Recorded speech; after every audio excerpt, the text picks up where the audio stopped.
नमस्कार, जय हिंद, जय Bharat and welcome to Dev talks. This is Adi Achint. बड़ी डेवलपमेंट हुई है और ये डेवलपमेंट हुई है जब इलॉन मस्क और ट्रम्प लड़ रहे थे कि भाई स्टारलिंक जो है इलॉन मस्क की, उसको भारत में परमिशन दे दी गई है। नाउ इसके ऊपर काफी सवाल उठते हैं। पहले, हमारा इंटरनल डोमेस्टिक जो एक सेटअप है उसका क्या होगा। दूसरा, हमको इलॉन मस्क से क्या मिल रहा है। तीसरा, सिक्योरिटी किस तरह से करेंगे। ऑल्दो गवर्नमेंट ने पूरी तरह से बोला है कि साहब, जितने भी टर्म्स एंड कंडीशंस हमने डाली थी, इलॉन मस्क ने सारी मानी है, स्टारलिंक ने सारी मानी है, उसके बाद ही हम उनको यहाँ लेके आ रहे हैं। And as a matter of fact ये तक बोला है कि डेटा के ऊपर भी राइट्स हमारे ही रहेंगे। So what are we suppose to take out of this. ये क्या हो रहा है, क्या कर रहे हैं, and is this really a big threat. Because देखिए, at the end of it Elon Musk है, थोड़ा सा रोग भी है वो, बट काम भी आपको करना है उसके साथ, because is the richest man in the world. So what do we do. Pratik भाई नमस्कार, व्हाट डू यू से। नमस्कार। देखिए, जब see the time for satellite based broadband service, telecommunication service has come. आप उसको रोक नहीं सकते। और let me put it this way, जहाँ पे भी कोई स्ट्रैटेजिक अपॉर्चुनिटी आता है, नया अपॉर्चुनिटी आता है, उसके साथ साथ कुछ चैलेंजेस, थ्रेट्स भी रहता है। इसी वजह से आप रेगुलेशंस बनाते हो, इसी वजह से आप कंप्लायंस रूल्स बहुत स्ट्रिक्ट कर देते हो, क्योंकि चैलेंजेस होते हैं। बट आप उसके इसके लिए आप उसको पूरा ही सेंसर बैन नहीं कर सकते हो, because the time for that, specially when the time for that technology arrives. जैसे आप देखेंगे, जैसे टेलीकम्युनिकेशन सेक्टर में भी जब मोबाइल टेलीफोनी खोला गया था फॉर द प्राइवेट सेक्टर, बहुत सारे एप्रीहेंशन थे कि नहीं नहीं, बीएसएनएल के हटके सबको नहीं देना चाहिए, इसका बहुत सारे दुरुपयोग होगा, सारे डेटा बाहर चला जाएगा। सम ऑफ दोस मतलब वो जो कंसर्न्स थे वो जायज शायद थे, लेकिन उसके लिए क्या किया गया, there were regulations that were made to ensure कि ऐसा ना हो। तो आज जो इंडिया का जो टेलीकम्युनिकेशन सेक्टर है, दिस इज बूमिंग, और इसी के वजह से डिजिटल जो रेवोल्यूशन हुआ है is because of the mobile telephony. अगर वो एक पर्टिकुलर सरकारी कंपनी का मोनोपोली रहता तो वो होता नहीं। It's a reality.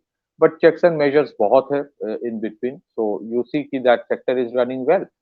आपको आज ये ऐसा नहीं लगता कि कोई भी सर्विस आप यूज कर रहे हो कि पूरा डेटा बाहर जा रहा है, ऐसा जनरली नहीं हो रहा है। बट हाँ, there are certain concerns, there are certain challenges. Data का लोकलाइजेशन हो रहा है कि नहीं हो रहा है, और भी बहुत सारे इश्यूज है। आप ये देखिए, ऐसा एक परसेप्शन है कि एलोन मस्क को लाइसेंस तुरंत अभी दे दिया गया है बिकॉज ट्रम्प के साथ उसका थोड़ा दरार हो गया। ऐसा नहीं होता है, ऐसा नहीं है। What is happened is this, ये जो अभी सिक्योरिटी क्लियरेंस दिया गया है, इसका जो एप्लीकेशन था that was forwarded by Starlink in 2022, 2022 का एप्लीकेशन है। So it took 3 long years for the government to set the entire regulatory mechanism in place. Regulatory नहीं है अभी, तो regulatory कोई authority नहीं है, but the regulations are in place and they had to ensure, Starlink had to comply with everything. हो सकता है यू कैन से कि अभी जैसे माहौल अमेरिका में बन रहा है, अगर ये ऐसा ना होता, तो जिस तरह से देखा जा रहा है, द परसेप्शन इज कि now Starlink has agreed to all the regulations और कंप्लायंस का जो जो रूल्स है, मे बी थोड़ा और they would have negotiated bargain, लेकिन अभी नहीं कर रहा है। दे सेइंग कि okay, we are okay with it. Second is also the reality कि ये मार्केट इतना बड़ा है that you can not stop it. Company like Starlink cannot afford to completely miss it. Now, what does India get out of it? ऐसा थोड़ी नहीं, ऐसा नहीं है कि अब से पूरा सैटेलाइट बेस्ड ब्रॉडबैंड सर्विस पूरा स्टारलिंक का मोनोपोली हो गया, ऐसा नहीं है। I tell you the reason. Number one, अभी भी ये जो इनिशियल रोल आउट है, इनिशियल रोल आउट में स्टारलिंक का जो इंडियन पार्टनर्स है, that is Jio and Airtel. लेकिन इवेंचुअली आप देखोगे Airtel itself is coming up with something of its own. और एटूसेलेट बैक जो वन वन वेब जो एक कॉन्स्टलेशन ऑफ सैटेलाइट्स है, that is backed by the Bharti group. फिर जियो का जो है, रिलायंस का, they have a tie up with the Luxembourg based company, वो एसीएस केयर करके, so they are tying up with them. So eventually you would have Indian companies coming up. अभी तो फिलहाल जैसे भारती का एक, I think there's a stake they have in OneWeb, but जियो का भी पता नहीं, that's a joint venture as of yet. So you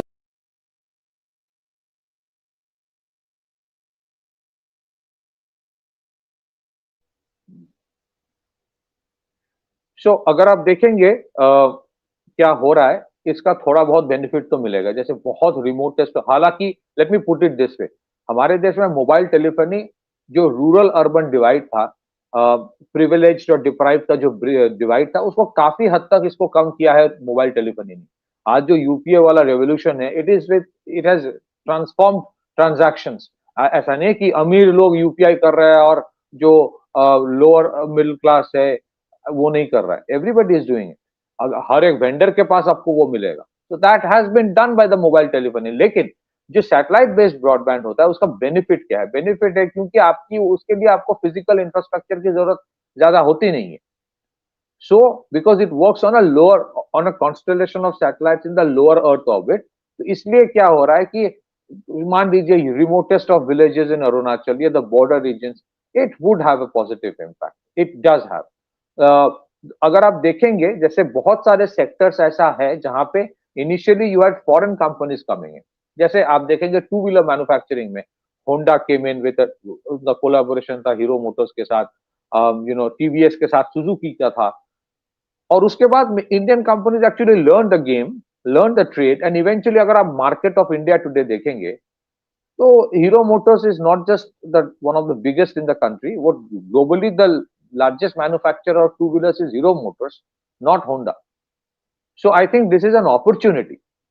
The same with the automobiles, जो फोर व्हीलर इंडस्ट्री आप देखोगे, जब इनिशियली फोर व्हीलर इंडस्ट्री खोला गया था, देवू आया था, हुंडई आए थे, बहुत सारे अमेरिकन कंपनीज आए थे। Today the market leaders are Tata, जिनकी स्केल है, स्केलेबिलिटी में महिंद्रा ज्यादा leaders. You won't see many American companies as big players here. तो इस देश की अपनी यूनिक कुछ कैरेक्टरिस्टिक्स है जो इंडिया के कंपनी ज्यादा समझता है। और for any company like Bharti group या फिर जियो, जिनके ऑलरेडी मोबाइल टेलीफोनी एक इंफ्रास्ट्रक्चर है जीएसएम बेस्ड, उसके उनके लिए to shift towards satellite based broadband and eventually satellite based telephony, it will not be very difficult. हाँ, ऐसा नहीं है कि that's why I am saying कि ऐसा नहीं कि स्टारलिंक आ गया तो फर्स्ट मूवर एडवांटेज से पूरा मोनोपोली कर देगा। And if you look at the जिसको कहते हैं, I will come to the guidelines that DoT has come up with, जिसको कहते हैं, अगर आप देखेंगे जो स्पेस सेक्टर को मोदी जी ने लिबरलाइज कर दिया है, so what is going to happen right now is this, कि अगर आप इसरो का फोकस देखोगे, ISRO is focusing on two things. Number one, launching of heavy satellites and outer space exploration. So you would see mission to Mars, mission to Venus, या फिर आदित्य जो एक satellite launch किया गया टूवर्ड्स वो सन के जो फ्लेयर्स है, सोलर फ्लेयर्स को स्टडी करने के लिए, फिर वो मिशन टू मून, ये सब। लोअर अर्थ ऑर्बिट जो सैटेलाइट होता है, आप देखोगे धीरे धीरे बहुत सारे प्राइवेट कंपनी सिर्फ लॉन्च नहीं करेगा, लॉन्च तो करेगा ही, इंडिया के बहुत सारे प्राइवेट कंपनीज अपने constellation of satellites they will come up with may be in the next 5 years। सो वो जो एडवांटेज आज Starlink का है, because they have a large number of constellation of satellites in the lower Earth orbit, I will not be surprised, अगर आज से 5 साल बाद या 6-7 साल बाद भारती के खुद के with in India have a large constellation of satellites like that, Reliance have a large constellation of satellites like that, या फिर मे बी द अदानीज और the Tatas have a constellation of satellites like that. क्योंकि ये समझना चाहिए कि broadband service is not just for mobile telephone, उनके बहुत सारे और रिक्वायरमेंट है। फॉर एग्जांपल रेलवे में, railway has a huge broadband requirement, so you would see things happening in that direction, and I'm very positive. So if you have any question, uske baad I'll come to the DOT regulations. The main thing is, I'll tell you what, the main debate which is happening in the online circles is one thing very simple, कि साहब security risk है, और देखो किस तरह से Starlink को use करके रशिया के अंदर अटैक करा है, ये करा है, which is true, right? There is no question, and we found Starlink in nefarious business में। हमने देखा था ये जो अंडमान एंड निकोबार आइलैंड्स में एक बड़ा ड्रग बस्ट हुआ था, उसके अंदर था। मणिपुर के अंदर जब इश्यूज हुए थे, वहां पर they were using their networks from Myanmar. तो ये एक बड़ा डाइसी सा सिनेरियो है as far as security is concerned, because it can go unregulated. The सवाल सबसे बड़ा is, do we have the on switch and off switch? आपने एक बहुत इंपॉर्टेंट सवाल पूछा। Let me put it this way, there are two aspects to look at it. Number one,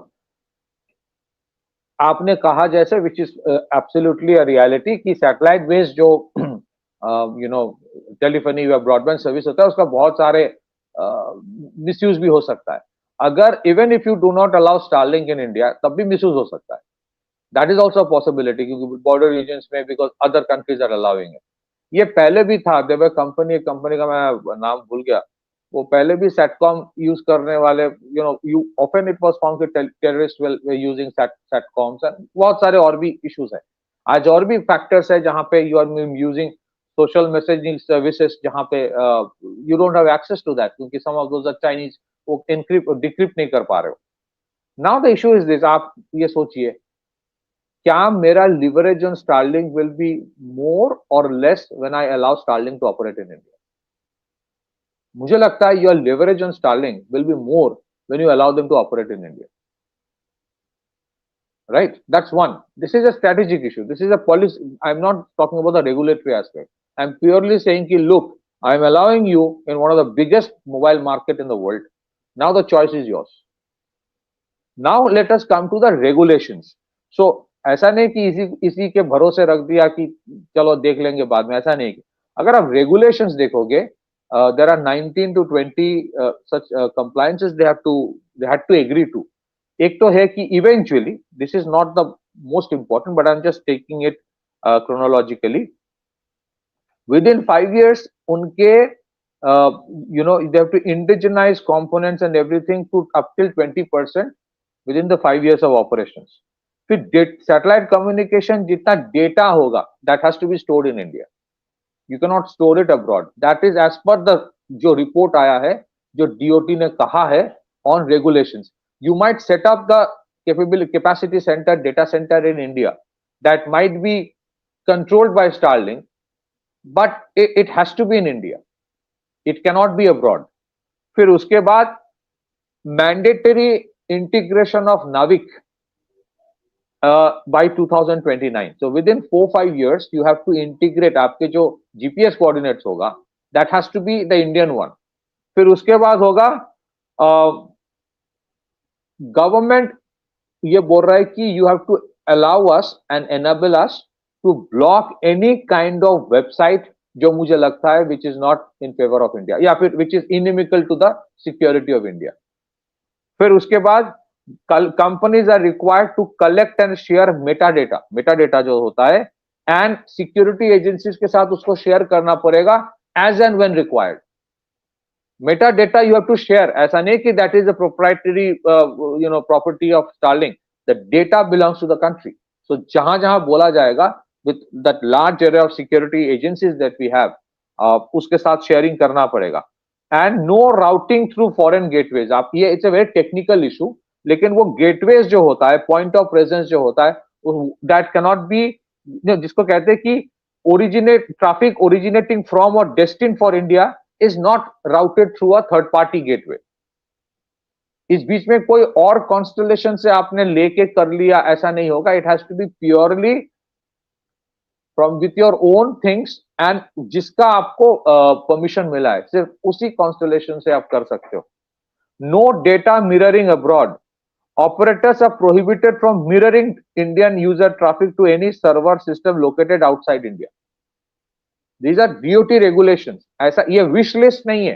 This is not a wish list. These are the regulations that DOT has told Starlink या फिर कोई और अगर जियो का SES के साथ आ रहा है, अगर OneWeb के साथ भारती का आ रहा है या फिर Amazon का एक कुइपर सर्विस है वो अगर लॉन्च कर रहा है या कल कोई और लॉन्च करेगा they have to comply with all this regulations. फिर उसके बाद India based infrastructure mandate data centres DNS resolution systems and lawful interception mechanisms must be located within India. Network control user terminal monitoring and equipment control must also operate from within the Indian territory. Indian territory में operate करने का सबसे important benefit ये होता है you are within the jurisdiction of Indian laws. आपके law enforcement you can have a court order and go it. It cannot happen if it is operating from United States. ठीक है. उसके बाद service restrictions during emergencies. Companies must be capable of restricting services to individuals. मैं अगर बोलूं कि इस बंदे का अभी मोबाइल फोन बंद कर दो ये suspicious है. So that is something that organization will have to do if the government tells them to do. Clearance for voice and data services. Separate security clearances are required before launching voice and data communication service, which means a broadband service there. That is only for broadband. Voice service nahi, which means satellite based telecommunication. Satellite based broadband अभी है, so उसके लिए separate आपको permission लेना पड़ेगा. Designated zones include areas within 50 kilometers of international borders and coastal regions up to exclusive economic zones. Special monitoring zones होगा. ठीक है, 50 किलोमीटर्स फ्रॉम इंटरनेशनल बॉर्डर, जो बीएसएफ का एक मैंडेट होता है ना 50 किलोमीटर्स, तो उसमें एक these are special monitoring zones. उसके लिए आपको अलग से कैपेसिटी बिल्डअप करना पड़ेगा. These zones will be monitored by law enforcement and security agencies. वहां पे किस लेवल का सैटेलाइट कम्युनिकेशन हो रहा है, ब्रॉडबैंड इस्तेमाल हो रहा है, दैट मॉनिटरिंग जैसे protocol, as per protocol, Indian agencies will be tracking it. फिर real time user terminal tracking, this is very important. आप जब एक मोबाइल फोन लेके यहां से वहां जा रहे हो, इट कैन बी ट्रैक्ड कि आदि अचिंत यहां पे है, यहां से वहां गया with the mobile phone. Operators must provide real time location data. ठीक है, and these are the things. अच्छा, this is for both fixed and mobile telephone upon request, which means कि ये जो ब्रॉडबैंड सैटेलाइट बेस्ड ब्रॉडबैंड है, that can be used for fixed installations as well, not just mobile. So uska location, if the government asks for, if the government ke sath on a real time basis, you have to share it all the time. It's a real time basis. ठीक है. They must also report foreign or unregistered terminals. ये जो unregistered terminal की आप बात बोल रहे थे, which were found in some of the places. So कहीं पे कोई unregistered terminal है, the onus is on Starlink to report that. ठीक है. फिर उसके बाद what are the purpose for these guidelines? Number one, digital sovereignty. जो अगर आप कोई फॉरेन एंटिटी को दे रहे हो which has been one of the pioneers, eventually other companies of Indian origin will come, फिर वो मार्केट खा लेगा, वो उसमें तो हम लोग माहिर है, that is a different thing. But जो बाहर से company which a certain amount of technological edge आ रहा है, it doesn't mean that you're giving up your sovereignty. So digital sovereignty is with India. There's a national security clause. And दो और है, promotion of indigenous जो नाविक है, आप उसको प्रमोट कर रहे हो, उसके बेनिफिट्स भी है. एंड इवेंचुअली ये जितने सारे आपकी इक्विपमेंट्स की जरूरत होगा for roll out and eventual application, वो मैंडेट है अल्टीमेटली आपको इंडिया से सोर्स करना पड़ेगा. उसका एक टाइम दिया गया है, एक दिन में नहीं. So that will have a boost to local manufacturing as well. So the regulatory mandate जो है, ये जो सिक्योरिटी क्लियरेंस है, these are the things DRDO has said. Now right now I do not have information कि हर चीज पे agree किया गया कि नहीं. इट अपीयर्स कि they have agreed to everything. It is subject to more news coming in, but this is the overall guideline that they have to agree to. और ये कोई यूनिक चीज नहीं है, जो mobile telephony service GSM based अभी कोई भी देता है, they have to follow these regulations. So overall it appears, I think जैसे मैंने कहा था, once you allow Starlink to operate, it appears you would have a better leverage on them than not allowing them. इसका मतलब ये नहीं कि कल कोई भी आ जाए, वो नहीं है. I think Elon Musk as an entrepreneur is sensible and is very well appreciated in the country. उसमें कोई doubt नहीं. But he knows that he is doing a service. His company has to sustain. He has to follow the local laws. So he will have to do it. And eventually मुझे लगता है कि Jio and Bharti will have an advantage. क्योंकि already उनके customer base बहुत बड़े पैमाने में. Back to you. That is there. उसके पास स्केल तो बहुत जबरदस्त है, and there is no just no question. And the scale, if we can actually replicate, the connectivity will go up. उसके एडवांटेजेस बहुत सारे हैं एंड डिसएडवांटेजेस भी हैं. The only factor is the government will have to, as you said, find the right regulations, the right practices, the right checks and balances. ठीक है, and then kind of figure out क्या करना है, किस तरह करना है, and all that stuff. Pratik bhai, thank you so much for that update. This is a very important development as far as the country is concerned, and let's see आगे क्या होता है. But till then, मेरा request है audience को, please like the video, subscribe to the channel, and of course, share this with your friends and families. And if you can contribute, check out the description. There are various means, UPI, QR code, various things that you can help out the channel with. Namaskar, Jai Hind, Jai Bharat.